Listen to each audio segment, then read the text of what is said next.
જૂનાગઢ જિલ્લાના ગ્રામ્ય પંથકોમાં જે રીતે વાવાઝોડાની અસર થઈ છે અને તેના લીધે અનેક પાકને પણ નુકસાન પહોંચ્યું છે। આમાં બાગાયત પાક હોય કે ધાન્ય પાક હોય, દરેક પાકને નુકસાની પહોંચી છે। ખેતી પાકોમાં તલ, જીરું અને ધાણા સહિતના પાકમાં નુકસાની પહોંચી છે। આ સાથે બાગાયત વિભાગમાં કેરી, ચીકુ અને રાવણા સહિતના પાકમાં નુકસાની પહોંચી છે। ત્યારે કેરીના વેપારીઓ અને ઇજારાદારોમાં લાખોનું નુકસાન થયું છે। એક તો આ વર્ષે કેરીના પાકમાં તાપમાનની વિસંગતતાને લીધે ભારે નુકસાની જોવા મળી હતી।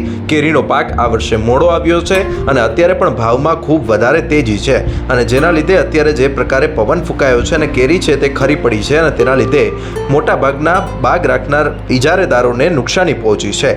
લાખોની નુકસાની થતાં અત્યારે ઇજારેદારોને પણ માથે ઉઠીને રોવાનો વારો આવ્યો છે। આંબાના પાકના ધારકો અને કેરીના વેપારીઓ હાલ નુકસાની સહન કરી રહ્યા છે।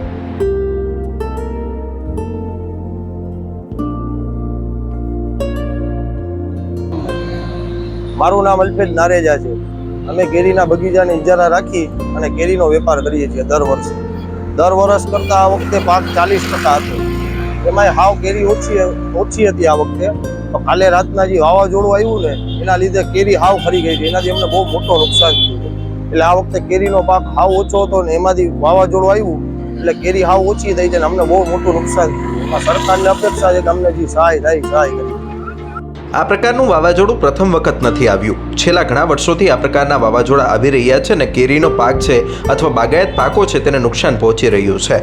આ ગઈકાલે પણ મોડી રાત્રે આ પ્રકારનું વાવાઝોડું ફૂંકાયું હતું અને કેરીનો જે પાક છે તે ખરી પડ્યો હતો। આંબાના ઇજારેદારો અત્યારે ભારે નુકસાની ભોગવી રહ્યા છે।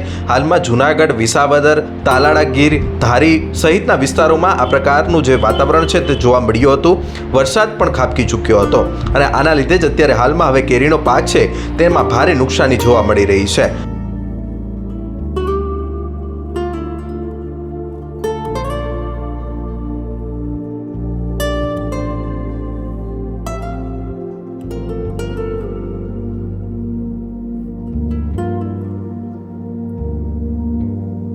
હાલો ભાઈ, મારું નામ નાગજીભાઈ જોરાજીયા, હું ખેડૂત છું અને આ 13 તારીખે 11 વાગે રાતના 11 થી 3 વાગ્યા સુધી જે ભારે પવન 60 થી 70 કિલોમીટર ફૂંકાતા આપણે કેરીના બગીચાને પારવાર નુકસાન થયેલ છે। પછી કે આપણે કહેવાય પપૈયાના બગીચાને, ફૂલઝાડના બગીચાને, ટોટલી લીંબુના ફૂલ બધું ખરી ગયું છે અને ટોટલી બગીચામાં જે ફૂલઝાડ છે, પછી આંબાના છે, ચીકુ છે, ગમે તે ફાલ બધા ખરી ગયા છે। 90% નુકસાની છે। એટલે આ વખતે સરકાર જેને 90 થી 60 થી 70% સબસિડી આપે એવી અમારી નમ્ર વિનંતી છે અને સામાન્ય માણસને કેરી મળે એવું આ વખતે દેખાતું એવું અમને લાગતું નથી।